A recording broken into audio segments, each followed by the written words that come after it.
Fibre. पूरी तरह से जो मैंने आप लोगों को बताया था, दो इसमें थे टर्म जो है, और दूसरा लैंडलाइन और दूसरा वायरलेस।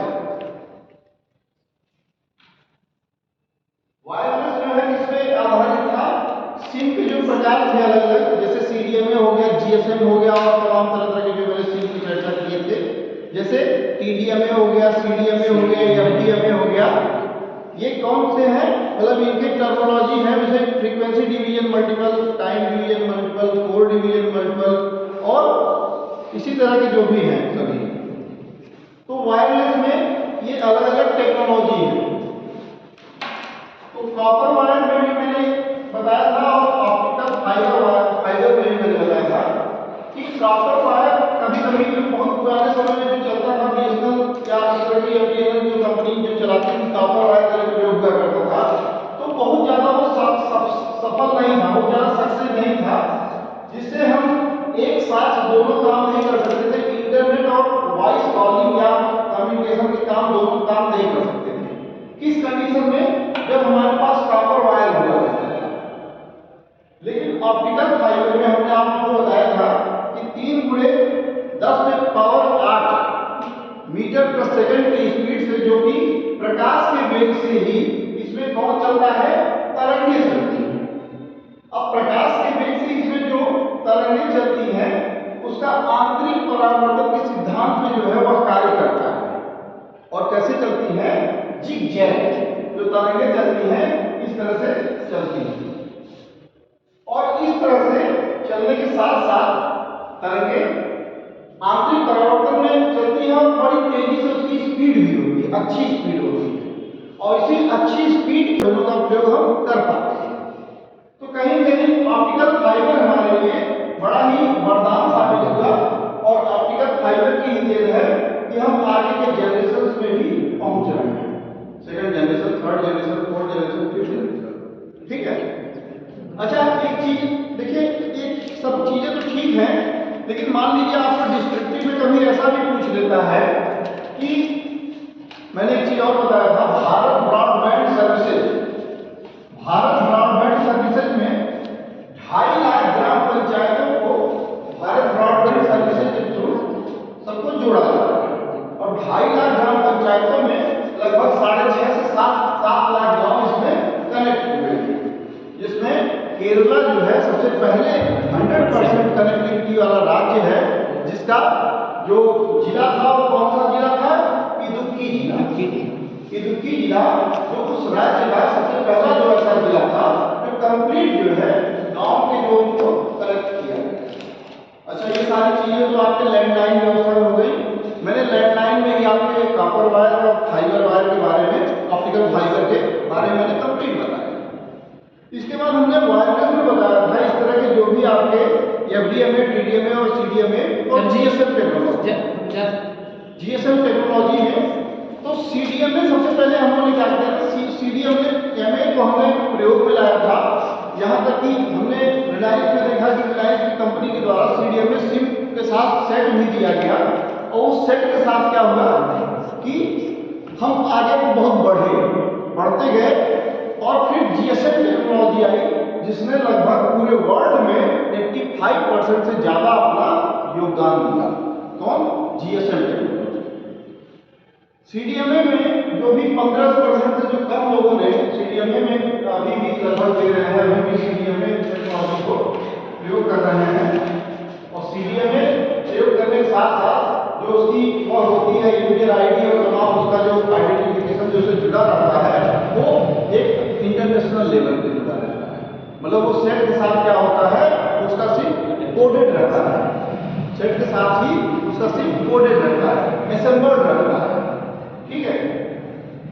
फिर इसमें चीज और हमने वायरलेस में आप लोगों को ये भी बताया था कि वायरलेस में बहुत सारी चीजें थी, इसके लिमिटेशंस भी बहुत थे, और फिर सिम वगैरह बहुत हमको रियलिटी मिल पाते थे जीएसएम के सिम। फिर बाद में वही सारी चीजें इजी हुई, इजी प्रोसेस के बाद जो है वो सारी चीजें हमको मिलनी शुरू हो गई, और इंटरनेट वगैरह हमारा जो बहुत दूसरी जगहों पे बड़ा महंगा अलग कंट्री में, लेकिन हमारे कंट्री में इंटरनेट बड़ा सस्ता है, उसका सबसे बड़ा जो श्रेय जाता है रिलायंस या जियो की कंपनी को जाता है। ठीक है ना, ये चीजें हैं।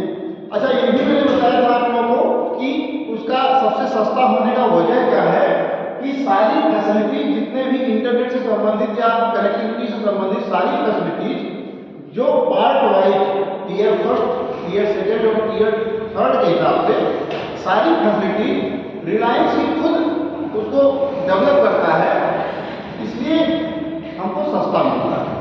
मतलब एक प्रकार से रेंटल फैसिलिटी इसके पास नहीं, कोई ऐसा नहीं है कि वो रेंट पे किसी चीज को लेता।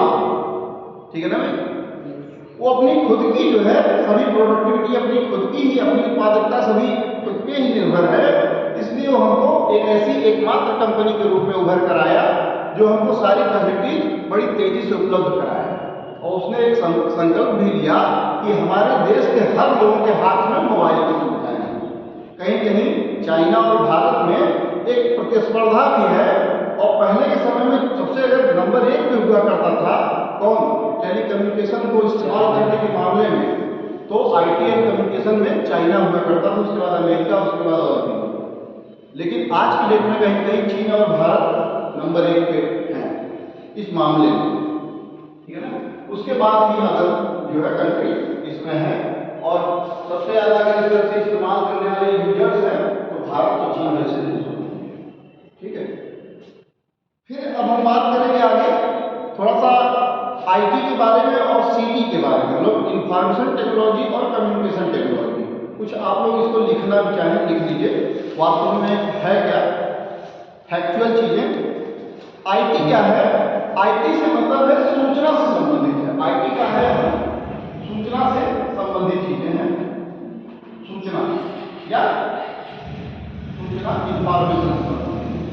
इंफॉर्मेशन में 3 पार्ट होते हैं, जो कि एक तो सूचना है क्या, what is information, what is information. ठीक है, व्हाट इज इंफॉर्मेशन। दूसरा है इसे स्टोर कैसे करना है, how to store it, how to store it.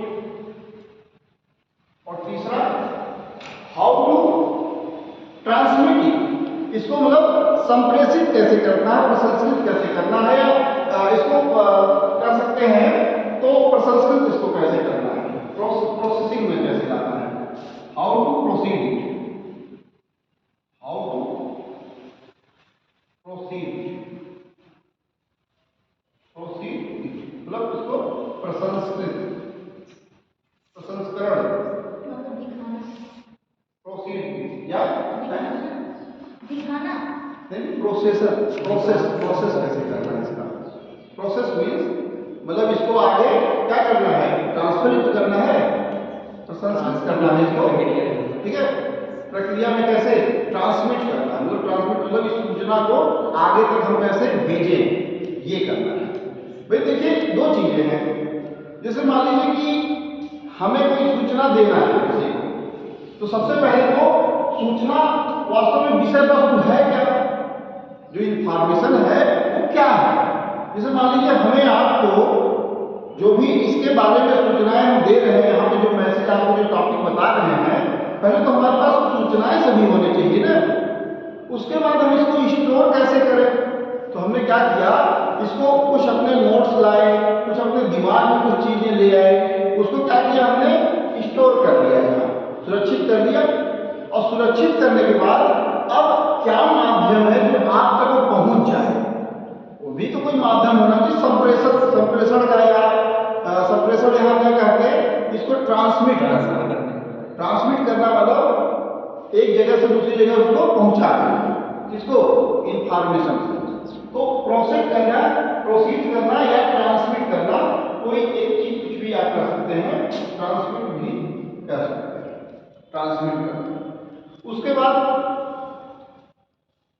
सीटी मतलब सूचना संचार और प्रौद्योगिकी, पूरी तरह से अगर दोनों अगर कंबाइन कर लिया जाए तो क्या है, सूचना, फिर सूचना के बाद संचार। संचार माने ट्रांसमिट,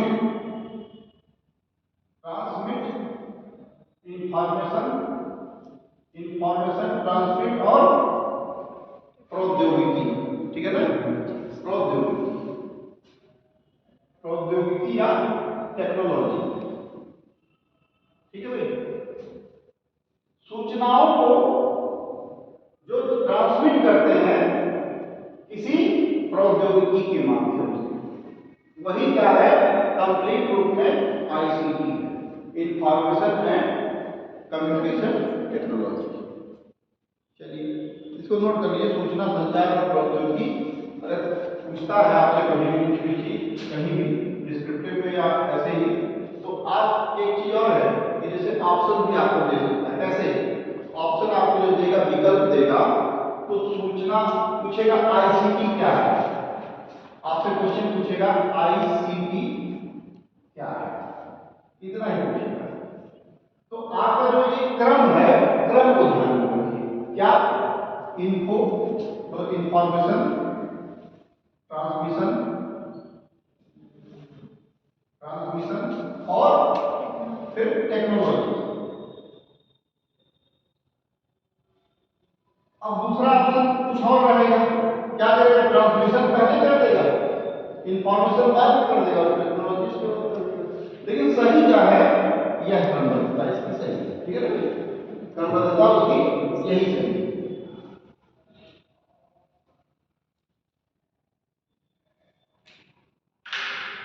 इसके बाद आप लोग लिखिए इंफॉर्मेशन, हेडिंग डाल दीजिएगा इंफॉर्मेशन या सूचना।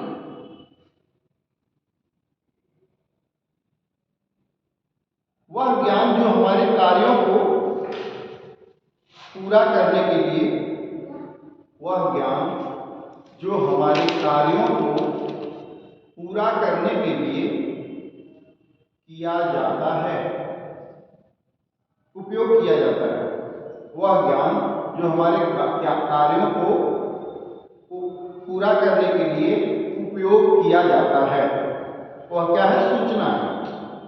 हमारा कार्य यहाँ क्या है, आप लोगों को ज्ञान देना, शिक्षा देना या पढ़ाना।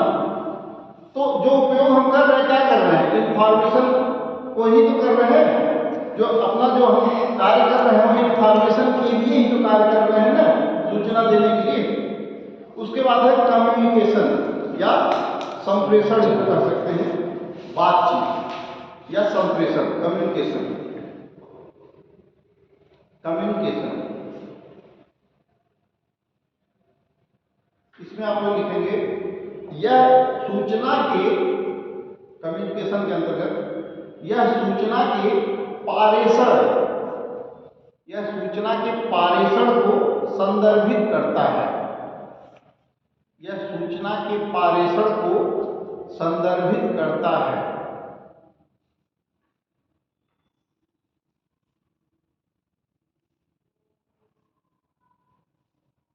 इसके बाद है टेक्नोलॉजी, टेक्नोलॉजी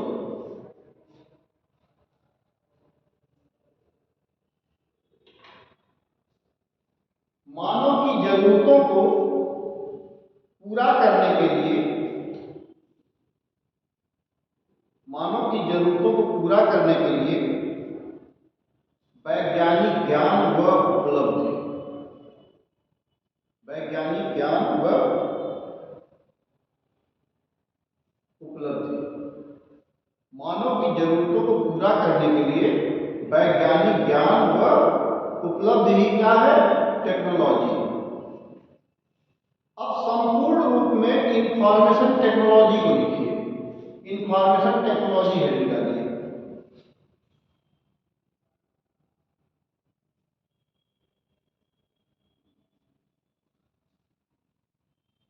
ठीक है, सूचना प्रौद्योगिकी, इसमें लिखिए सूचना के भंडारण तथा प्रसंस्करण, सूचना के भंडारण तथा प्रसंस्करण हेतु तथा प्रसंस्करण हेतु उपयुक्त उपकरण एवं उपयुक्त उपकरण एवं सॉफ्टवेयर, उपयुक्त उपकरण एवं सॉफ्टवेयर। फिर इसके बाद लिखिएगा कम्युनिकेशन टेक्नोलॉजी, कम्युनिकेशन टेक्नोलॉजी या संप्रेषण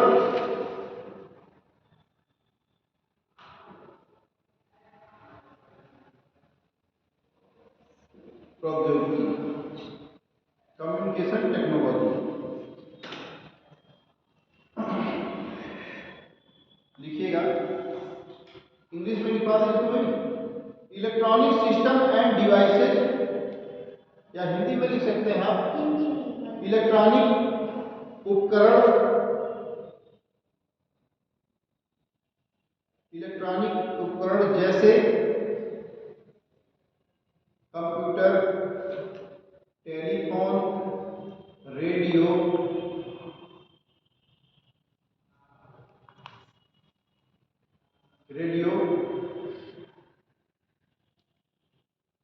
यंत्र, रेडियो यंत्र,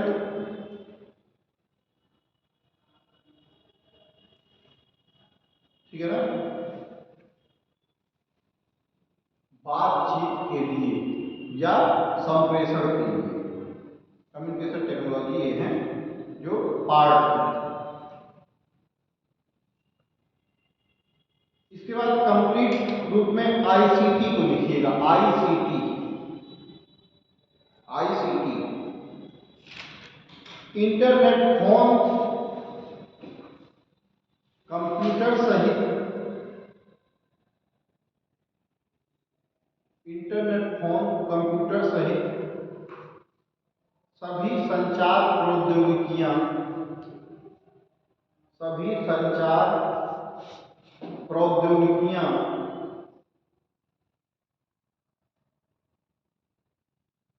जो उपयोगकर्ता को जानकारी तक पहुंचाने,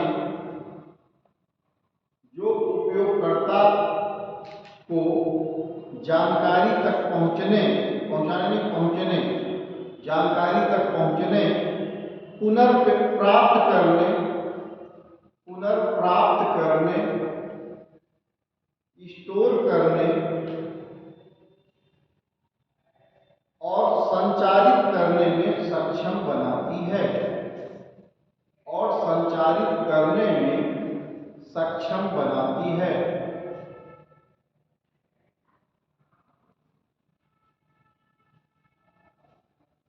संचालित करने में सक्षम बनाती है।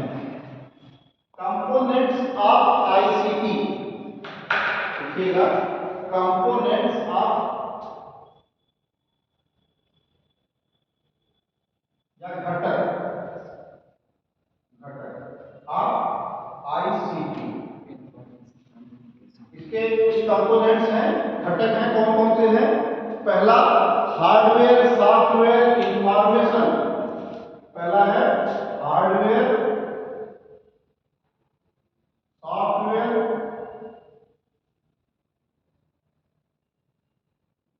इंफॉर्मेशन,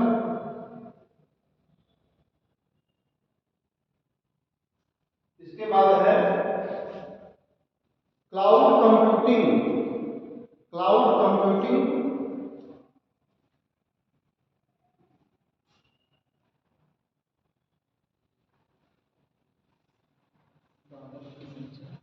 क्लाउड कंप्यूटिंग,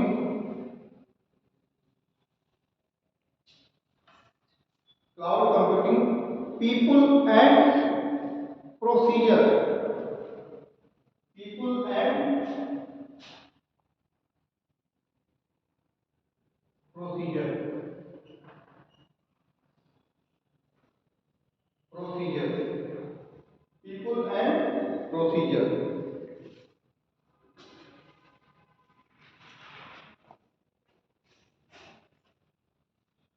अब इसके बाद चीजें लिखिएगा, संयुक्त राष्ट्र संघ में, देखिए अब इसको मैं थोड़ा सा डिस्क्राइब भी कर दूं। कंपोनेंट ऑफ आईसीटी में क्या होता है कि हार्डवेयर मतलब हमको किसी उपकरण की जरूरत पड़ेगी ही, जैसे कंप्यूटर या टेलीफोन या मोबाइल या एक्सवाइजेड कुछ भी हार्डवेयर है नहीं। उसके बाद उसमें सॉफ्टवेयर पड़ा रहेगा, मतलब एक प्रकार से एप्लीकेशन पड़ा रहेगा, जैसे व्हाट्सएप हो गया, फेसबुक हो गया, ये हो गया, ठीक है ना। ये सारी चीजें जो सॉफ्टवेयर के माध्यम से ही हो पाएगा। तो उपकरण रख के क्या करेंगे हम, हमारे पास मस्तिष्क है लेकिन उसमें सूचनाओं का संचरण नहीं हो पा रहा है, प्रोसेसिंग नहीं हो पा रहा है, एप्लीकेशन नहीं हो पा रहा है, तो क्या करेंगे, सॉफ्टवेयर इंफॉर्मेशन, मतलब इन दोनों के रहने के बाद वो जो हमको सूचना जो देनी है, भाई हमारे पास कंप्यूटर रख के ही क्या करेगा, जब हमारे पास कोई सूचना नहीं है, हमारे पास मोबाइल रख के ही क्या करेगा, जब हमको कोई किसी से कोई मतलब बातचीत नहीं करनी, क्यों, सूचना भी तो चाहिए ना। जैसे आप अपने फ्रेंड से बात करते हो, रिलेटिव से बात करते हो, तो कोई आपके पास सूचना जानकारी या बात तथ्य होते हैं तभी तो आप बात करते हो, या बहुत मिला खाली जब पकड़े रहते हो, अरे कुछ तो हेलो हाय कुछ तो करते हो ना। तो यहाँ इंफॉर्मेशन, उसके बाद क्लाउड कंप्यूटिंग क्या है कि एक मेन सिस्टम रहेगा, उससे जुड़ने वाले कई लोग जुड़े हुए हैं उससे, मतलब एक सिस्टम जो जुड़े हुए हैं आपस में, जो सिस्टमेटिक तरीके से जुड़े हुए हैं, वो क्लाउड कंप्यूटिंग का आता है। मैं आप लोगों को बताऊंगा जब इंटरनेट आपको इस में पढ़ाऊंगा तो मैं बताऊंगा how to connect cloud computing, ठीक है ना। जैसे आज आप लोग कॉन्फ्रेंस से जुड़ते हो या फिर वो सारे काम करते हो, जैसे एक साथ क्लाउड डाटा पे आप लोग उसमें आते हो वीडियो, उसमें जो आप लोगों का होता है कॉन्फ्रेंस या ऑनलाइन सारी चीजें चलती हैं, एक साथ कई लोग जुड़े होते हैं ना, उसमें डाटा को शेयर वगैरह भी उसी में करते रहते हैं, ये है। अब ये सारे काम तो रह के क्या करेंगे, जब हम आप नहीं रहेंगे तो यूज कौन करेगा, इसीलिए यहाँ नाम दे दिया गया पीपुल, लोग भी तो चाहिए यहाँ। और फिर जब पीपुल भी रहेंगे तो पीपुल इन सब कामों को क्या करेगा, प्रोसेस करेगा, प्रोसीड करेगा ना इन सब कामों को, इसके माध्यम से, हार्डवेयर के माध्यम से, सिस्टम एप्लीकेशन के माध्यम से, और इंफॉर्मेशन जो हमको देना है, ठीक है ना। उसके बाद क्लाउड कंप्यूटिंग डिप्लॉयड प्रोसीजर, ये मतलब विभिन्न अंग हैं। अगर आप इंटरनेट में देखेंगे तो आपको इसी में कुछ घटा के कुछ बढ़ा के तमाम तरह से मिलेंगे, लेकिन जो मैंने सभी स्तर से जो छाटे हैं कि इतने ही चीजों की आपको जरूरत है, इससे ज्यादा अनर्गल चीजें हो जाएंगी, फालतू की चीजें हो जाएंगी। जो आपके मेन कंपोनेंट है ये इतनी ही चीजें आएंगी। जैसे मान लीजिए आईसीटी के कंपोनेंट से आपको क्वेश्चन में दे दिया कि व्हाट इज द कौन सा इनमें नहीं है, ये पूछ दिया, मान लीजिए इनमें से कौन सा आईसीटी का कंपोनेंट नहीं है, और कोई और चीज दे दिया है यहाँ पे, कुछ भी ऐसा चीज जो कंपोनेंट नहीं है, तो उसको आपको समझना पड़ेगा, छांटना पड़ेगा कि कौन सा इसमें आईसीटी का कंपोनेंट नहीं है हमारे लिए।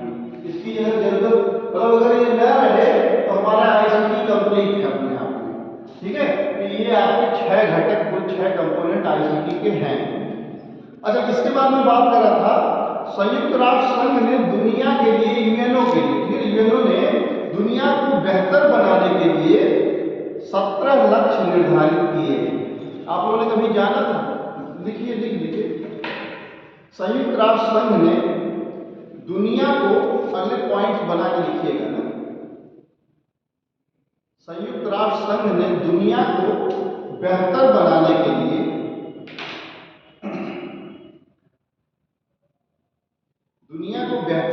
के लिए 17 लक्ष्य निर्धारित किए हैं, जिसे सतत विकास लक्ष्य,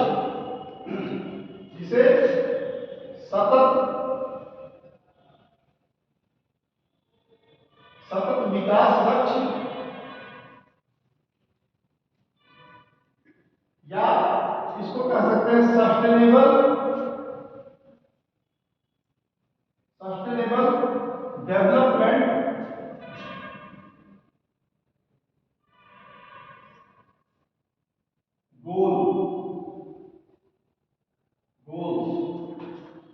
सस्टेनेबल डेवलपमेंट गोल्स, ठीक है भाई।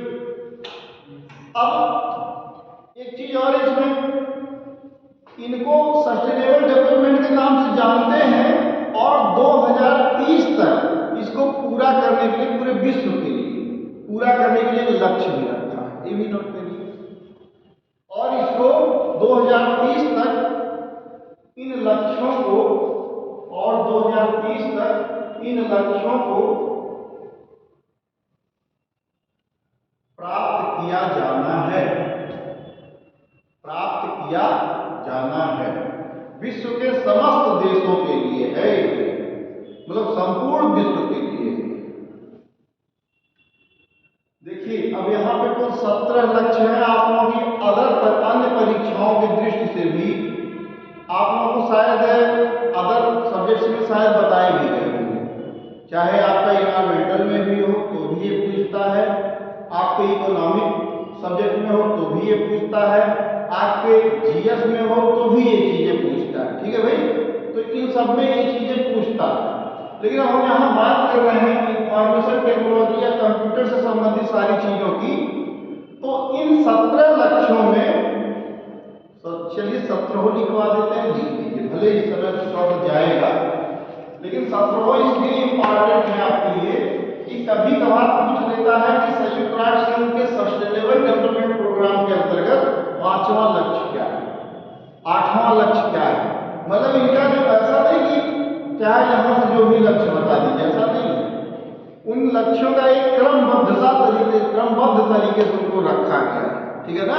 और किस तरह से रखा गया है, जो मनुष्य की जो बेसिक नीड्स जहां से शुरू होती है, बेसिक नीड जहां से शुरू होती है। ठीक है ना। तो उस तरह से जैसे मैस्लो की मांग सिद्धांत है, मैस्लो, अब्राहम मैस्लो, आप लोगों ने कोई शिक्षा शास्त्र अगर पढ़े होंगे या बीएड बीटीसी या इस तरह की चीजें किए होंगे तो एक नाम आता है अब्राहम मैस्लो का मांग सिद्धांत या पूर्ति सिद्धांत, आपूर्ति सिद्धांत। अब्राहम मैस्लो ने 5 अपने मुख्य मांग सिद्धांत को यहाँ पे दर्शाया था। लेकिन आपको एक चीज बताइए कि अगर व्यक्ति की जो मूलभूत जो सबसे बेसिक जो नीड होती है किसी इंसान की, वो सबसे पहले बेसिक नीड क्या होती है? भोजन, कपड़ा और लगभग मकान। भाई भोजन पेट भरने के लिए, तन ढकने के लिए और मकान की लगभग नीड होती है। तो सबसे जो बेसिक नीड ये होता है, क्या होता है? भोजन होता है। इसी तरह से संयुक्त राष्ट्र संघ ने कुल 17 लक्ष्यों को निर्धारित किया है, जिसमें सबसे पहला लक्ष्य जो है पॉवर्टी है। पॉवर्टी, गरीबी को दूर करना। भाई गरीबी मतलब भोजन, कपड़ा, मकान से व्यक्ति संपन्न रहे, उसका काम तीनों होता है, बेसिक जो नीड है। तो लिखिए पॉवर्टी, पहला है पॉवर्टी। पॉवर्टी मतलब गरीबी को दूर करना। दूसरा हंगर, जीरो हंगर मतलब भूख, जीरो हंगर। फिर तीसरा है गुड हेल्थ एंड वेलनेस, लिखते जाइए आप, good health and wellness, health and wellness. अब हम मैस्लो के 5 महत्वपूर्ण सिद्धांत इसलिए हमें नहीं बताए, आवश्यकता पड़ती तो हम बता भी देंगे, ऐसे ही लगभग है, इसी से संबंधित है, या अभी थोड़ी देर बाद इसके बाद मैं बता दूंगा आपको। Good health and wellness, wellness मतलब आपका स्वास्थ्य अच्छा हो और ठीक ठाक हो, आप उसमें कोई दिक्कत ना हो, स्वास्थ्य हमारा ठीक हो। फिर क्वालिटी एजुकेशन, क्वालिटी एजुकेशन,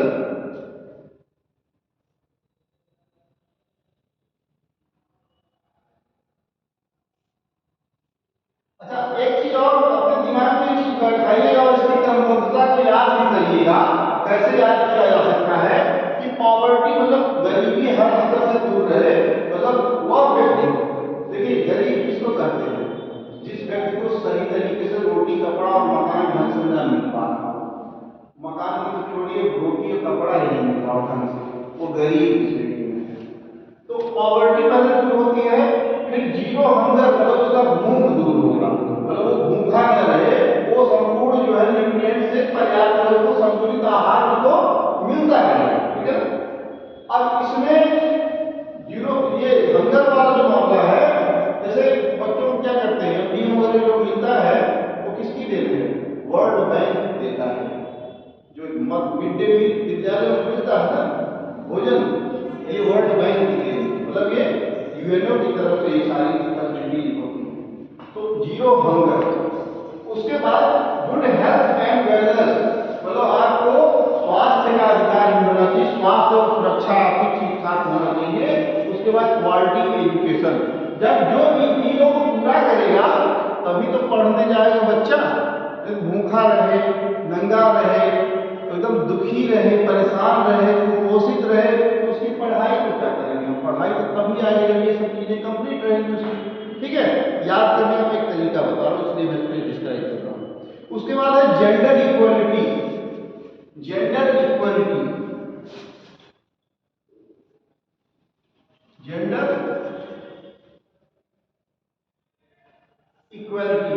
अब आप सोचिए कि मैं पढ़ा रहा हूँ आईटी एंड कम्युनिकेशन और मैं बात इन सब की करने लग जा रहा हूँ, लेकिन हमारा यहाँ भी एक लक्ष्य है, इसलिए इन सबको हमको पढ़ाना बताना मजबूरी है भाई, लेकिन आप लोग इसको ध्यान में भी रखेंगे। उसके बाद है clean water and sanitation. Clean water and sanitation. इसके बाद है छठा, लिख दीजिए यहां से, clean water and sanitation,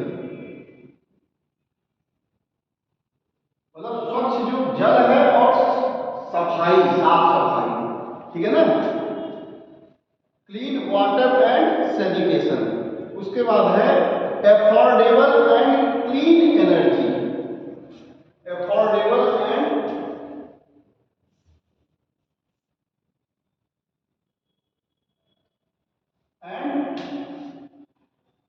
clean energy.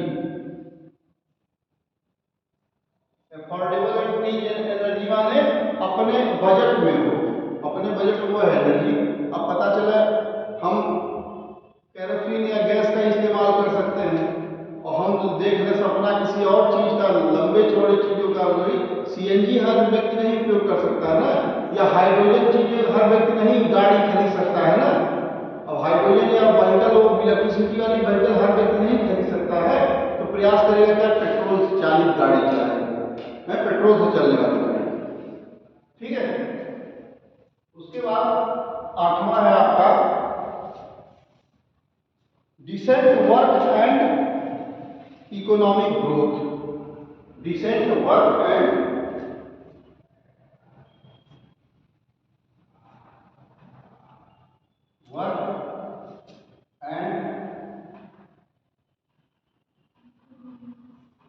Economic growth. फिर नौवां जो हमारा आता है इंडस्ट्री, इनोवेशन एंड इंफ्रास्ट्रक्चर। यही हमारा आईसीटी के तहत हमारी जो उद्देश्य है, industry,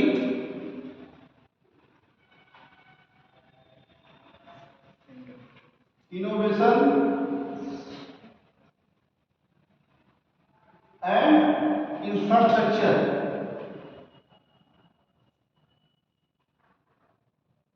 infrastructure, industry, innovation and infrastructure. नौवां जो है आईटी के तहत जो है इंफॉर्मेशन एंड कम्युनिकेशन टेक्नोलॉजी, इधर वाला हटा दूंगा, इंफॉर्मेशन एंड कम्युनिकेशन टेक्नोलॉजी के अंतर्गत ये है जो नौवां है। क्या है? इंडस्ट्री लगेगी तो जरूर इसमें इंफॉर्मेशन टेक्नोलॉजी का प्रयोग होगा ही होगा। फिर इनोवेशन, नवाचार, जिसको कहते हैं नवाचार, भाई उद्योग, नवाचार और इंफ्रास्ट्रक्चर वाले विनिर्माण, ठीक है ना। तो ये जो है आईसीटी के तहत यही चीज आता। अगर आपसे बाई चांस पूछ लेता है कि 2-3 ऑप्शन दे देगा और कहेगा कि आईसीटी के तहत कौन सा वाला इसमें आएगा, तो कौन सा आएगा? इंडस्ट्री, इनोवेशन और इंफ्रास्ट्रक्चर आईटी के अंतर्गत आएगा। क्यों भाई? तो इस तरह से हमको इनको समझ लेना है। बिल्कुल, नवाचार में रिसर्च वगैरह जो होते हैं ये सभी क्या है? नवाचार में, इनोवेशन में, ये ना खोज होते हैं, बढ़ावा दिया गया। क्यों? अच्छा, एक चीज ना भी मैं इसको करूँ तो फिर एक चीज आप लोगों को बताऊंगा, या भी बता देता हूँ, चलिए आप भी क्या याद रखेंगे। चलिए, क्लीन वाटर एंड सैनिटेशन, जैसे वो स्वच्छ भारत मिशन वगैरह चलाया जा रहा है ना, इसीलिए हर देश के जो चीफ हैं वो वहाँ से जाते हैं जब यूएनओ में, तो एक संकल्प के साथ वहाँ लौटते हैं वहाँ से कि अगर यूएनओ ने डिसाइड किया है 2030 ही रखने के लिए, तो हम अपने देश को इन सब मामले में भी परफेक्ट कर देंगे। कोई प्रधानमंत्री जी ने क्या किया, हर स्तर से पॉवर्टी दूर करने की कोशिश किया, हर लोगों को मकान देने की कोशिश किया, PMSY प्रधानमंत्री आवास योजना। उसके बाद भूख को निपटाने का प्रयास किया, हर जगह देखिए छोटे छोटे कौन से चल रहे हैं, अम्मा दीदी बहनी कौन से किचन चलाए जा रहे हैं, कहाँ अलग स्टेट में और कहाँ है। दीनदयाल वो एक व्यवस्था चलाई जा रही है भोजन के लिए, यहाँ भी चलाई जा रही है यूपी में कई जगहों पे, मतलब हर व्यक्ति भूखा कोई न रहे, इसका पूरा प्रयास किया जा रहा है। वो 5 किलो अनाज वो सब मिल रहा है ना, वो इसी के तहत मिल रहा है, ये सब जो मतलब कोई भूखा न रहे। अब उसको कोई दूसरी व्यवस्था कोई भले कह दे, लेकिन ये जो 5 किलो अनाज है यही सब के तहत है, यही सब व्यवस्था है, ठीक है ना। इसके बाद गुड हेल्थ एंड वेलनेस, हर जगह आपके जिले में मेडिकल कॉलेज हर जगह खुल रहा है ना, खुल रहा है। उसके बाद मैं मोदी जी की तरह नहीं बोल रहा हूँ, लेकिन सुविधाएं नहीं है, सुविधाएं नहीं खुल रहा है। अरे भाई सुविधाएं भी मिलेंगी, घबराइए नहीं, मतलब अपनी तरफ से नहीं दूंगा गवर्नमेंट, ठीक है। मतलब बिल्डिंग बनवा दी है, नहीं अब हो रहा है ना, मिल रहा है, मिलेगा भी, घबराइए चलिए मिलेगा, ये मोदी जी कहे हैं, आप भी मान के चलते हैं, मतलब हमारे प्रधानमंत्री। तो ये सारी चीजें देखिए जो इनोवेशंस हैं सभी, ये हमारे लगभग लक्षण दिख भी रहे हैं कुछ चीजें। भाई एक चीज मैं ऑन कैमरा भी मैं मानता हूँ कि लगभग जो सस्टेनेबल डेवलपमेंट के हिसाब से जो सारी व्यवस्थाएं हैं, फैसिलिटीज हैं, लगभग वो भी हमको दिख रही, मिल रही किसी माध्यम से, है ना। अभी देखिए आप क्लीन वाटर एंड सैनिटेशन, देखिए हर घर नल योजनाएं जो चल रही हैं, ये क्लीन वाटर एंड सैनिटेशन के तहत है ना भाई, आए इंतजार करिए, रोटी घुमा के इंतजार करिए, पानी आएगा, जरूर आएगा। रोटी खुला रखिएगा, इंतजार करिए, गड्ढे रास्ते सब बर्बाद हो जाए भले, लेकिन पानी आएगा, ठीक है, होगा। उसके बाद एफोर्डेबल एंड क्लीन एनर्जी, मतलब प्रयास हर जगह से हमारे जो राज्य जो है सड़क राज्य मंत्रालय, ये कौन है, जहाज रानी मंत्रालय के पास है हमारे श्री नितिन गडकरी, वो देखिए ग्रीन अपने खुद चलते हैं, उससे किससे ये CNG वाले चलते हैं, इलेक्ट्रिसिटी वाले चलते हैं, कभी कभी हाइड्रोजन वाले भी प्रयास कर रहे हैं, उसी गाड़ी से चलते हैं, साइकिल से चलते हैं, कभी साइकिल से भी कभी कभी चलते हैं। हाँ, तो मतलब ये देखिए सभी मिल रहा है सारी चीजें। फिर इकोनॉमिक ग्रोथ भी हो रहा है, इकोनॉमिक ग्रोथ भी हो रहा है, कैसे हो रहा है, तो हो नहीं रहा है, तमाम फार्म भरते हो उससे भी तो हो रहा है ना, है भले लीक हो जाए पेपर, कहीं से लीकेज हो जाए, लेकिन इकोनॉमिक ग्रोथ हुआ कि नहीं हुआ, ठीक है ना, मतलब और ही बहुत तरीके से हो रहा है भाई, गवर्नमेंट अच्छा काम कर रही, मेरी तो मिलाएगी। उसके बाद इंडस्ट्री इनोवेशन और इंफ्रास्ट्रक्चर, तमाम दुनिया भर के तमाम 5G तक आ गए देखिए, और दुनिया भर 4G 5G, जिनको कहते हैं लोग कि जो वही जियो या रिलायंस के लोग जो इनके सपोर्टर में है, इनको वो संरक्षण दे रहे, तमाम सारी चीजें हैं, आखिर इन्हीं की तो देन है ना, किसकी देन, यही जियो या रिलायंस की देन है, जो हमको फ्री डाटा, इतनी सारी सुविधाएं और हम देश के नंबर 1 और नंबर 2 की श्रेणी में पहुंच गए हैं कम्युनिकेशन और IT के नाम, किससे वो तो होना ही है, तो होगा कहीं कहीं, विज्ञान तो ऐसा भी कहीं कहीं वरदान है, तो अभिशाप तो है ही, ठीक है ना। इसके बाद देखिए फिर रिड्यूस इनइक्वालिटी, मतलब असमानता को भी दूर किया जा रहा है। हमारे मोदी जी, हमारे मतलब प्रधानमंत्री जी, इन्होंने कहा हमारे और भी बहुत सारे किसके किसके पैर में धुल रहे हैं। तो क्या कर रहे हैं, ये संदेश क्या जा रहा है कि मतलब इसमें असमानता को दूर किया, रिड्यूस इनइक्वालिटी। नोट करिए, लग रहा है इसमें खत्म हो जाएगा, क्या होता है, रिड्यूस इनइक्वालिटी। ठीक है भाई। फिर उसके बाद अगला है 11वां है sustainable cities and communities. Sustainable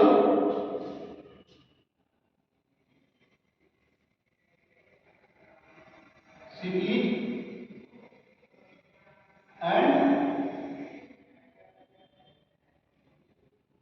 community.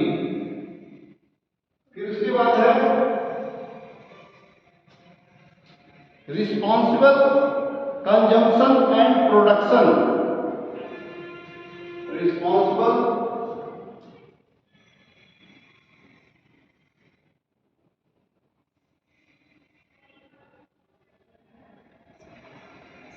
And production.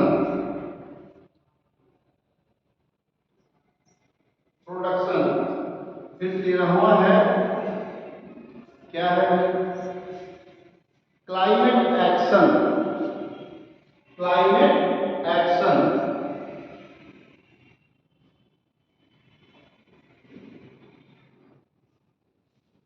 Climate action.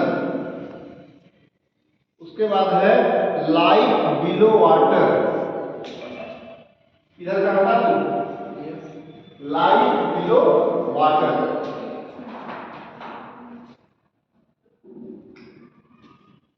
तो वहां है लाइफ बिलो वाटर।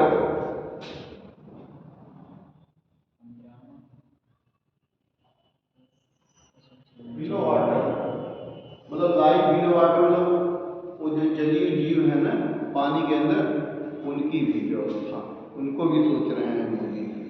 देखिए अभी घुस के समुद्र में घुस के देखने गए थे ना, घुसे थे ना, कि पैसा चल रहा वहाँ ठीक ठाक है सब कुछ है। अरे भाई नहाने गए थे वो, लंच नहीं गए थे करने, नहाने गए थे, इसलिए कि वहाँ वो कर रहा था ना राम का, भगवान राम का क्या करना है, इसलिए समुद्र में। उसके बाद life on land. Life on land. Life on land. जो जीवन, जो इस धरती पे जो जीवन है उसकी संरक्षा और सुरक्षा की जिम्मेदारी, ठीक है ना, लोग सुरक्षित रहे, पॉल्यूटेड फ्री, पॉल्यूशन फ्री रहे और तमाम सारी चीजें व्यवस्थित रहे। उसके बाद है piece justice and strong institutions. Piece justice and strong institutions. Piece justice and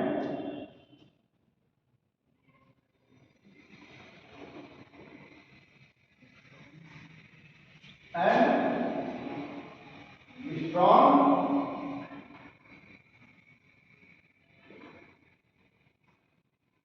institution. ठीक है। इसके बाद है partnership for the goals. Partnership for the goals.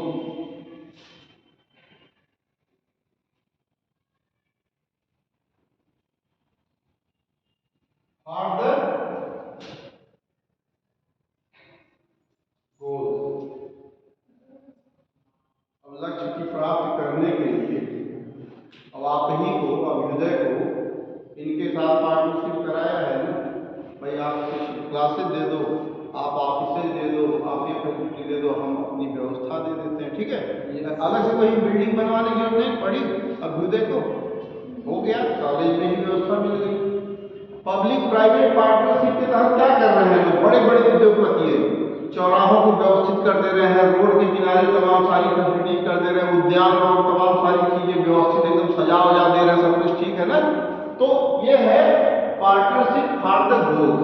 Partnership किससे, बड़े बड़े कंपनियों से, उद्यमियों से, ठीक है ना, पार्टनरशिप गवर्नमेंट कर रही है और उसके बदले में क्या कर रही है कंपनी, वो अपना कुछ पैसे वैसे ले जैसे स्टेशन को क्या कर दिया, टेंडर दे दिया। स्टेशन बाकायदा साफ सफाई रखेगा, व्यवस्थित एकदम सब कुछ रखेगा, सब कुछ करेगा, तो कौन लेगा? कोई ऐसी बड़ी कंपनी लेगी। शिक्षा को भी पार्टनरशिप में कर देगा। कैसे करेगा? जैसे बेसिक और प्राथमिक जो विद्यालय है तमाम जो संचालित है, अभी परिषदीय वाले ही हैं, उनको कई जगह पे पायलट प्रोजेक्ट चल रहा है, राहुल इलाहाबाद जैसे जगहों पे चल रहा है पायलट प्रोजेक्ट की तरह।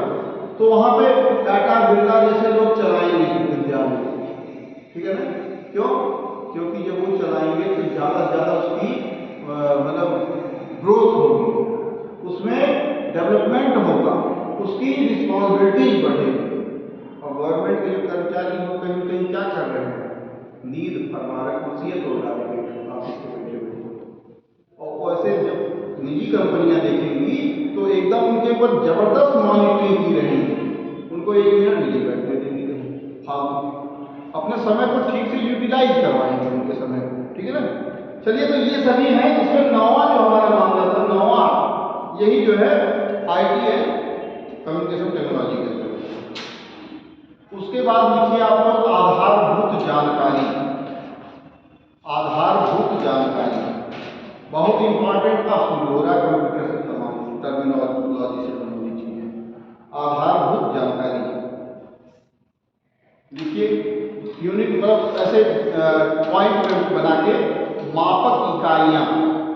पहला मापक इकाइयां, ICT के तहत जो आधारभूत जो जानकारियां हैं, क्या क्या जानकारियां हैं? एक तो मापक इकाइयां, जैसे मेजरमेंट, किस चीज के मेजरमेंट? KB, GB, MB और दुनिया भर की तमाम जो सारी चीजें हैं, अभी मैं बताऊंगा। दूसरा है पॉइंट आवृत्ति एवं तरंग दैर्घ्य।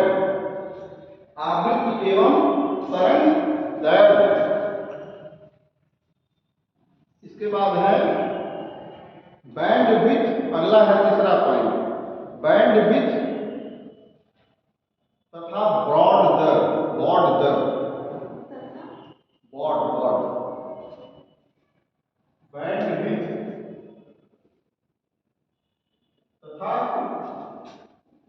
बॉड दर। बैंड रेट इसको कहते हैं, ब्रॉडबैंड यूज करते हैं ना, बैंड रेट। उसके बाद है कुछ शब्दावलियां। शब्दावलियां लिख दीजिए चौथे पॉइंट में, शब्दावलियां, ग्लोसरी, शब्दावलियां। अब बात आती है मापक इकाइयों के बारे में, मेजरमेंट यूनिट्स के बारे में। क्या मेजरमेंट यूनिट्स में है भाई? जैसे आप लोग पढ़ते थे हो गेरा, टेरा, GB, BB, तमाम दुनिया भर तमाम चीजें करते हो ना, लेकिन ये KB, MB, GB ये है क्या? इसको तो समझो भाई, खाली कहने थोड़ी काम मिलेगा है, जैसे कहते हैं ना आप लोग। तो इसमें अलग अलग लिखिए। एक तो लिखिए संकेत, यहाँ ऐसे चार्ट बनाइए और लिखिए संकेत। फिर उसके बाद अगले बहुत व्यवस्थित बनाइएगा। फिर उसका लिखिए प्रीफिक्स नेम, यहाँ पे प्रीफिक्स नेम।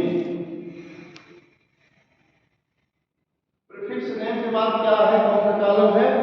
डेसिमल साइज, और साइज इन 1000, डेसिमल साइज, फिर साइज इन 1000, फिर उसके बाद बाइनरी। बाइनरी, बाइनरी समझते हो आप? बाइनरी सुने हैं बहुत सब, लेकिन जानते नहीं क्या है। बाइनरी नहीं, बाइनरी। बाइनरी कंप्यूटर वाले। KMGTP। हाँ देखिए, इस संकेत लिखिए KMGPT,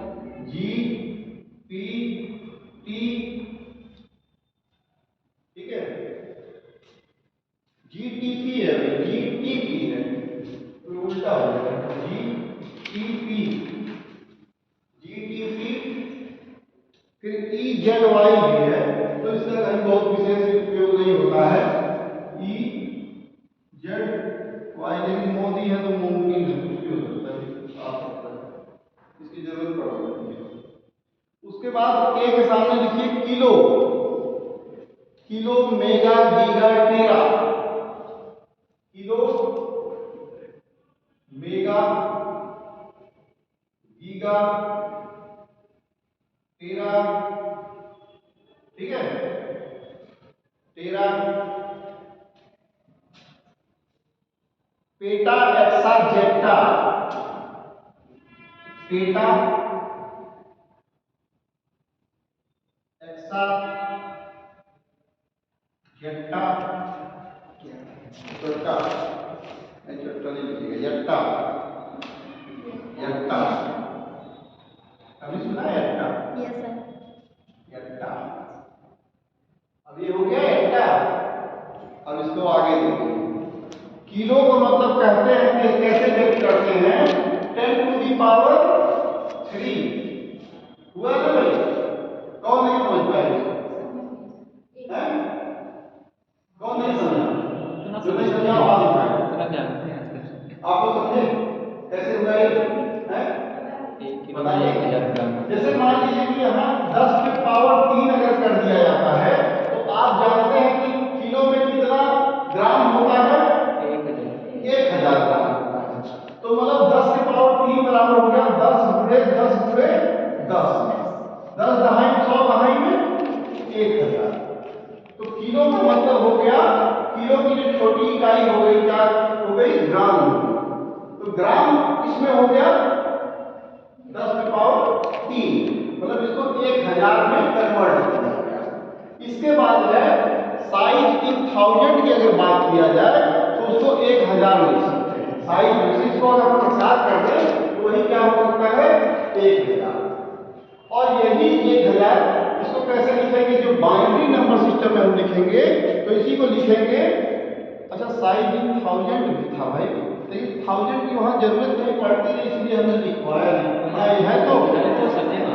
ठीक है तो हाँ, फिर उसके बाद बाइनरी नंबर में लिखना होगा 1024 बराबर 2 के पावर 10, ठीक है ना? 2 दूनी 4 दूनी 8 दूनी 16, ऐसे देखिए 2 दूनी 4 दूनी 8 दूनी 16 दूनी 32 दूनी 64 दूनी 128 दूनी कितना? 256 दूनी 512 और दूनी 1024, 10 बार गया ना? देखिए फिर से कीजिए, 2 दूनी 4 दूनी 8 दूनी 16 दूनी 32 दूनी 64 दूनी 128 दूनी 212, अरे 256 दूनी 512 और 512 दूनी 1024। तो 9 ये हो गया और ये 10 हो गया, हुआ ना भाई 10? तो ऐसे इस पे यहाँ 2 के पावर 10 और इसको हमने किसमें कन्वर्ट किया? बाइनरी में कन्वर्ट किया। इसको सर बाइनरी नंबर निकालना बताऊंगा मैं, आप लोगों को जरूरत पड़ सकती है और उसको भी याद दिलाइए हम लोग इसके खत्म होने से पहले। बाइनरी नंबर निकालना जानते थे सर, लेकिन भूल गए। डेसिमल नंबर मैं फिर बता दूंगा ना। Decimal number, hexadecimal number, decimal number इससे पहले ऑक्टल नंबर, मैं एक दूसरे से कन्वर्ट करना सिखा दूंगा, मतलब अच्छे से आपको आ जाएगा, भूले से नहीं होगा, ठीक है? अभी इसको हम लोग देखते हैं। फिर इसके बाद लिखेंगे अगले वाले में मेगा के सामने लिखेंगे 10 to the power 6, 10 to the power 6, और ऐसे ही सब में 3 के पावर जो है बढ़ाते चले जाएंगे। जैसे गीगा में 10 टू दी पावर 9, फिर टेरा में 10 टू दी पावर 12, फिर पेट में 10 टू दी पावर 15, एक्जा में 10 टू दी पावर 18, जेटा में 10 टू दी पावर 18 3 21, और फिर एट्टा में 10 टू दी पावर 24। तो इसको ध्यान रखना, इतना लंबा नहीं पूछता है, उसमें से 4-5 तक पूछता है। कभी पूछ लिया कि इसके संकेत क्या होगा, कुछ भी कोई भी चीज में से पूछ सकता है कभी किसी भी परीक्षा में। इसके बाद अगर आईटी कम्युनिकेशन वहां पूछ रहा तो कभी भी पूछ सकता है। इसके बाद क्या पूछेगा? फिर यहाँ पे आप वही काम करेंगे, जैसे यहाँ पे 1000 आपने लिखा तो 1000 का पावर करते चले जाएंगे, इसे 1000 को भी यहाँ पे 2 लिख देंगे, क्योंकि यहाँ 3 गुना 6 है ना भाई, इसीलिए यहाँ पे क्या करेंगे 2 कर देंगे। फिर यहाँ 1000 को भी 3 कर देंगे, फिर 1000 को भी इस तरह से बढ़ाते चले जाएंगे, सब पे लिखते चले जाएंगे। 3 है, फिर उसके बाद ऐसे ही है, फिर 1000 पे 4, फिर 1000 पे 5, फिर 1000 पे 6, 1000 पे 7 और 1000 पे 8। ठीक है ना? ये क्या है, साइज इज 1000। उसके बाद बाइनरी अगर लिखना है तो क्या करना है, 10 10 10 10 सबने बढ़ाते जाना है। जैसे इधर भी तो करना है, इसको हटा देते हैं, इसको लिख लीजिए और लिखने साथ ही बहुत ध्यान से इसको देख लीजिएगा, इसको लिखिए और लिखने साथ ये पावर 2 कर देंगे और यहाँ 2 टू दी पावर 20 हो जाएगा। फिर ऐसे ही 1000 24 के पावर 3 कर देंगे और 2 टू दी पावर 30 हो जाएगा, और ऐसे आगे तक करते जाएंगे पूरा। अभी इसको कर दीजिए, ये सारणी बना लीजिए, बहुत ही इंपॉर्टेंट सारणी है। इसके बाद फिर हम उसके मापक और पैमाने को बता देंगे।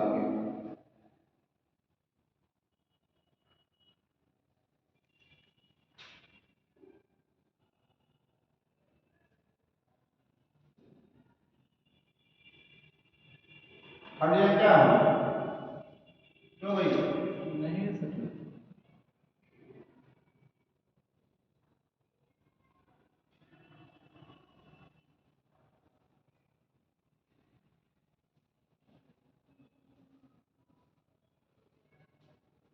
कहीं गड़बड़ हो गया, यहाँ तो 2 होना चाहिए था, 2 फिर 3 4 6 हम 5 ही 5 2 बार में 6 7 और ये हो जाएगा 8। यहाँ 6 है, इस सारणी को गलत मत करिएगा, बहुत विशेष ध्यान से इसको नोट कर लीजिएगा। अब हम बात करते हैं 1 या 0 के फॉर्म में बिट होता है, बिट जो इनकी जो सबसे छोटी इकाई होती है वो क्या होती है, मापक की जो होती है कंप्यूटर में, जो डाटा की जो सबसे मापक की जो सबसे छोटी इकाई होती है, कैसी होती है, अंकियां बिट होती है। बिट में क्या है, जैसे 1 बिट बराबर 1 बाइट होता है। अच्छा इसको तो जरूर, ये हो गया, सबका कंप्लीट हो गया ना, है?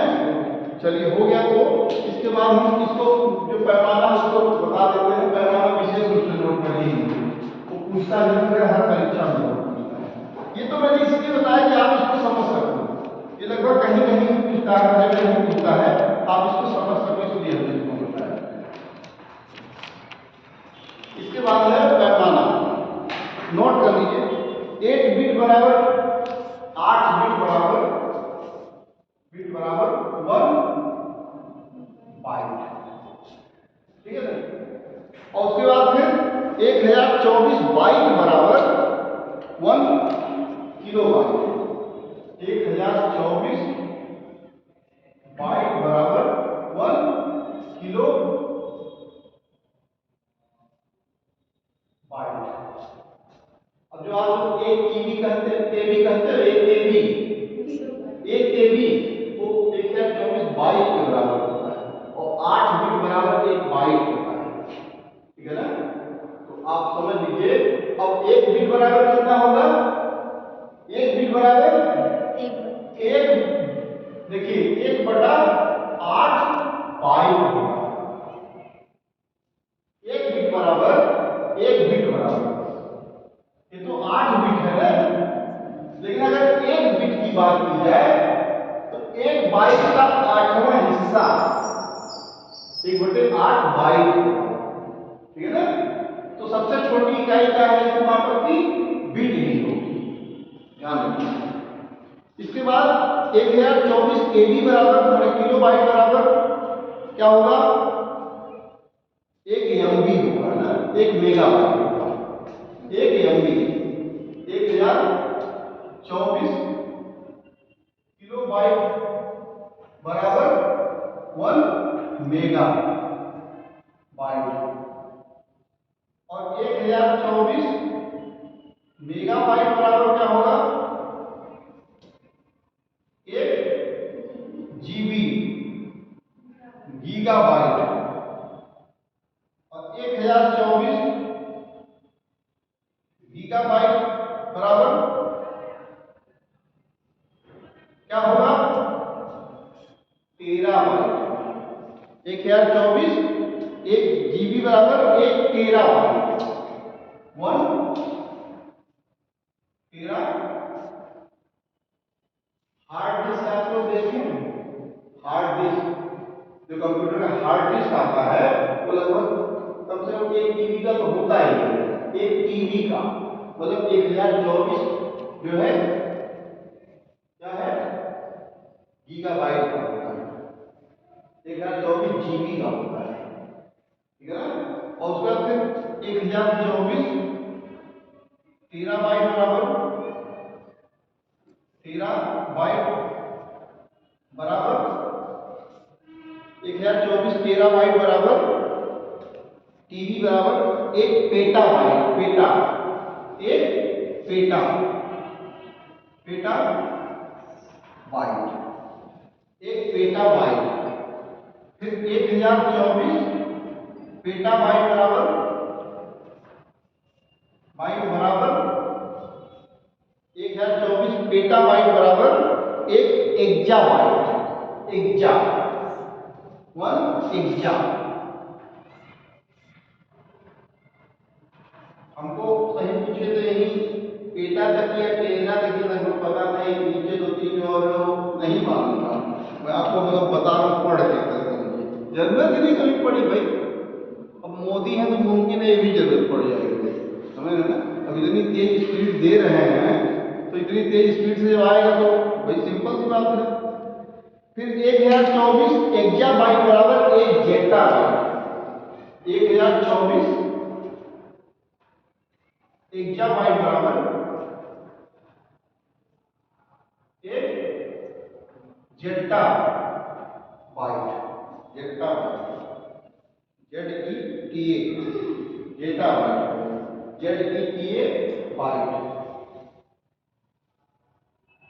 जेटा बाइट, ठीक है? तो ये चीजें हैं। इसके बाद आपको वास्तव में, अरे भाई 3 और है इसके बाद भी, देखिए हमको नहीं मालूम था, हम सिर्फ यही तक हमको मालूम था, पेटा तक ही वास्तव हमको मालूम था, जो पैमाने के रूप में जो याद था। 3 और है, उसको भी नोट कर लीजिए, ऊपर लिख देता हूँ मैं। नोट कर लीजिए, नोट करने में क्या जाता है, पहले उसको नहीं पढ़ दीजिएगा। एक है 24 ZB बराबर जेटा बाइट बराबर 1024 जेटा बाइट। जेटा बाइट बराबर उसी पैमाने जिससे पहले लिखा है उसी पैमाने के हिसाब से चल रहे हैं। 1 यट्टा बाइट, 1 यट्टा बाइट। फिर एक है 24 एक्टा बाइट, बाइट बराबर 1024 एक्टा बाइट बराबर 1 bronto byte. 1 bronto, bronto byte. और 1024 ब्रोंटो बाइट बराबर, ज्यादा नहीं हो जा रही है, बहुत ज्यादा, वैसे जरूरत नहीं पड़ी फालतू में लिखे जा रहा। चलिए लिख लीजिए क्या कहता हूँ। 1 जियो बाइट, जियो बाइट 1। लेकिन कुछ कहा नहीं जा सकता, पढ़े रहेंगे तो जरूरत पड़ सकती है, ठीक है? यहाँ तक लास्ट है, इसके बाद समझिएगा। लास्ट वाला क्या है? ये लास्ट, शुरुआत यहाँ से होगा है, शुरुआत से ब्रोंटो बाइट बराबर है। 1024 ब्रोंटो बाइट बराबर 1 ब्रोंटो बाइट बराबर 1 GEOP बाइट, जियो, जियो बाइट। अब वास्तव में आपको बताना तो था आवृत्ति और तरंग दैर्घ्य, ठीक है ना, मतलब फ्रीक्वेंसी और वेवलेंथ। बता दूं क्या 5 में है, समय तो नहीं हो रहा ज़्यादा, देर हो रहा है, बता दूं? बताइए, हिम्मत आपकी क्या कर रही, बता दूं? बता दीजिए। बता ही दूं। देखिए, कभी आप लोगों ने ऐसे धागा कोई ऐसे खींचा है, जैसे मान लीजिए एक सिरा यहाँ पे बांध के, एक सिरा यहाँ पे बांध के इसे जोर से खींचा है, तो जैसे होता है, या रस्सी जैसे ऐसे से किया रस्सी, एक हिस्सा बांध के ऐसे जोर से किया तो उसमें ऐसे होता है, होता है। तो जो ऐसे होता है उसको ऐसे कर दीजिए, तो आप कहेंगे कि ये नहीं सर, मान लीजिए खींच दिया आपने, ऐसे होने लगा, तो जो इस तरह से होने लगा ऐसे से, तो ये क्या होने लगा, ये जो है दोलन होने लगा, ऑसिलेशन होने लगा, इसमें दोलन, ऐसे से दोलन हो रहा है ना। तो जो दोलन हो रहा है, तो जो ये दोलन है, ऊपर ऊपर वाला जो दोलन है, ये तो दोलन हो गया, ये जो हो रहा है इस तरह से। और जो दोलन की मध्य की जो दूरी है, जो दो दोलन के मध्य की जो दूरी है, उसको क्या कहते हैं, तरंग दैर्ध्य, वेवलेंथ। इसको क्या कहते हैं, वेवलेंथ, वेवलेंथ या तरंग दैर्ध्य बोलते हैं। अच्छा, जो दोलन ऐसे से हो रहा है उसको दोलन ऑसिलेशन बोलते हैं, और जो दो दोलनों के बीच की जो दूरी है उसको तरंग दैर्ध्य बोलते हैं। लेकिन ये जो दोलनों की जो संख्या है ना, दोलनों की जो संख्या, ढेर सारी जो दोलनों की संख्या है, ये तमाम जो दोलनें हो रही हैं, वो जो दोलनें तमाम हो रही है, इन्हीं को दोलनों की ढेर सारी संख्या को आवृत्ति कहते हैं, फ्रीक्वेंसी नहीं होता, ठीक है ना।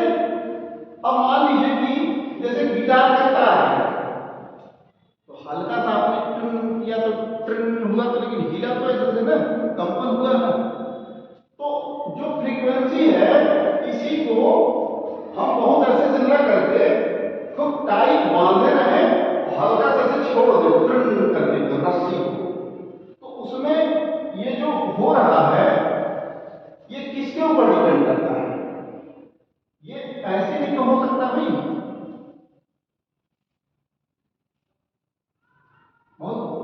बिल्कुल एकदम सटा सटा हो सकता है ना फ्रीक्वेंसी। तो जो दोनों की, तो यहाँ जो वेवलेंथ है, दोनों की संख्या ज्यादा हो जाएगी, और दोनों की संख्या जब ज्यादा हो जाएगी, ऑसिलेशंस की संख्या, समझ में आ रहा है आपको? जब यहाँ दोनों की संख्या ज्यादा हो जाएगी, मतलब कंपन ज्यादा हो जाएगा उसमें, तो ये जो तरंग दैर्ध्य की जो दूरी है ना इसके बीच की, वो घट जाएगी। जब तरंग दैर्ध्य के बीच की जो वेवलेंथ, जो इसके बीच की जो दूरी है, और जो दोलनों के, दो दोलनों के बीच की जो दूरी है, जिसको हम तरंग दैर्ध्य बोलते हैं, वो तरंग दैर्ध्य क्या होगी, कम हो जाएगी। जब दोलनों की संख्या ज्यादा हो जाएगी, ऑसिलेशंस की संख्या ज्यादा हो जाएगी, तो आवृत्ति भी क्या होगी, बढ़ जाएगी।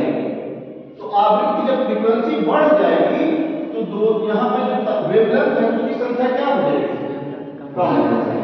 तो कुल मिला के हमारे बताने का मतलब यह है कि फ्रीक्वेंसी बराबर होना अपन वेवलेंथ।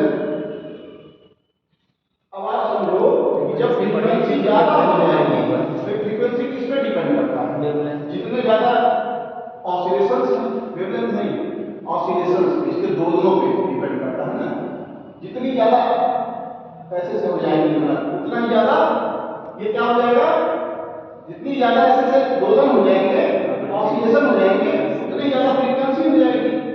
तो जब फ्रीक्वेंसी की संख्या बढ़ जाएगी, तो जितनी ज्यादा दोलन हो जाएंगे, तो यहाँ दोनों के बीच की जो, दो दोनों के बीच की जो दूरी है, ये भी तो कम हो जाएगी, मतलब वेवलेंथ क्या हो जाएगा, कम हो जाएगा।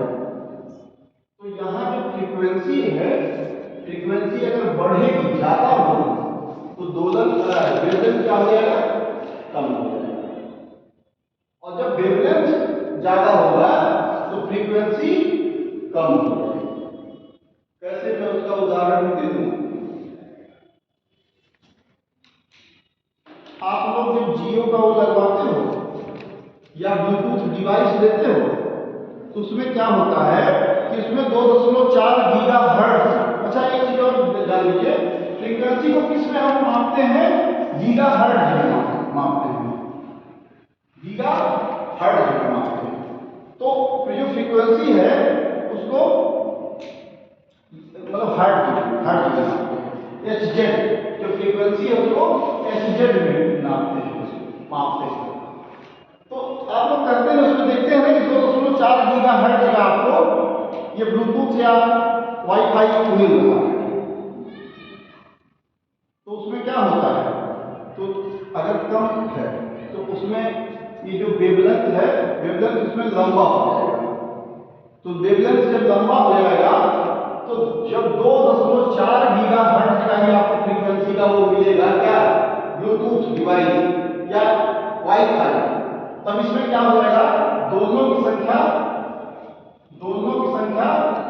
नहीं, वेवलेंथ की संख्या बढ़ जाएगी।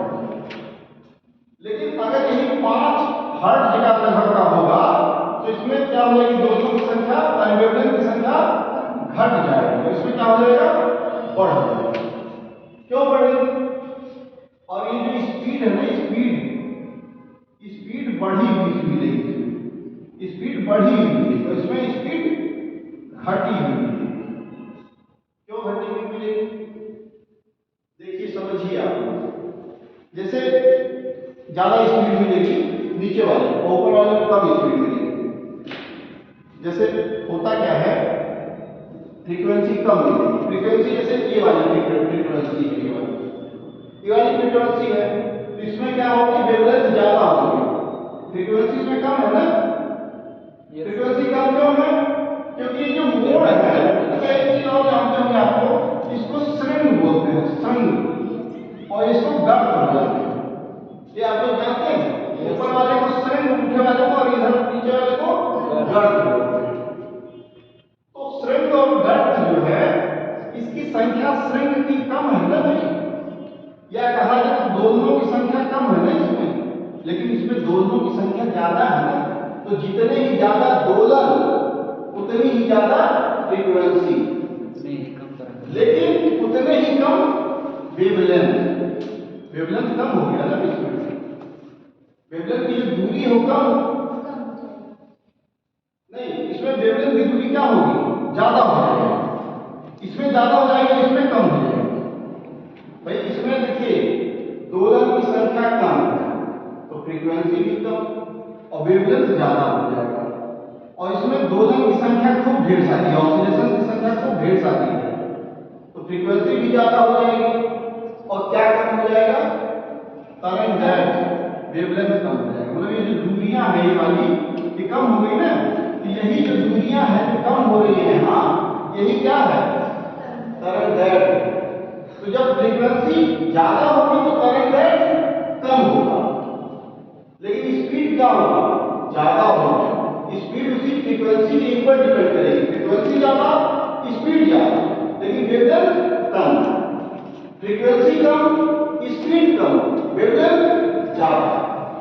जैसे एक महिला और एक पुरुष है, तो महिला की आवाज में क्या होता है, महिला की आवाज में आप देखते हैं कि यहां उसकी जो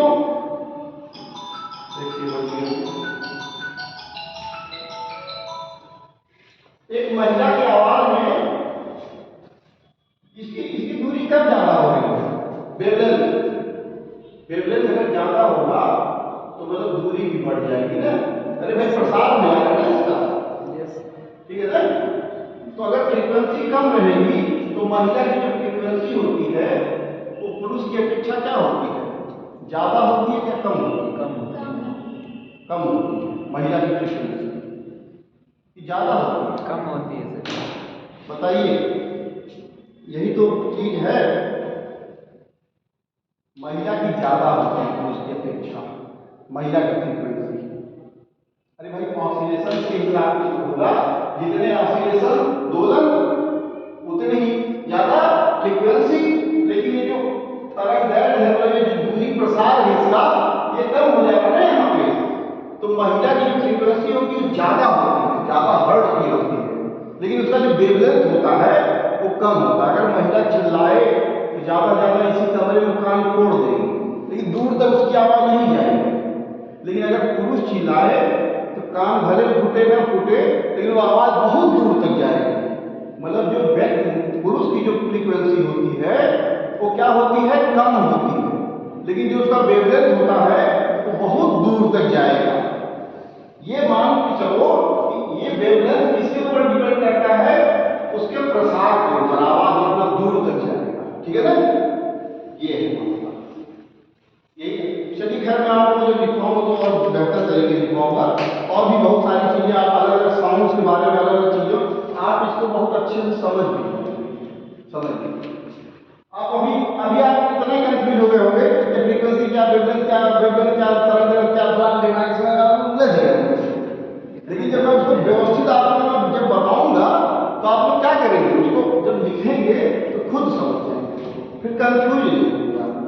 ठीक है, चलिए, बस आज के लिए इतना ही।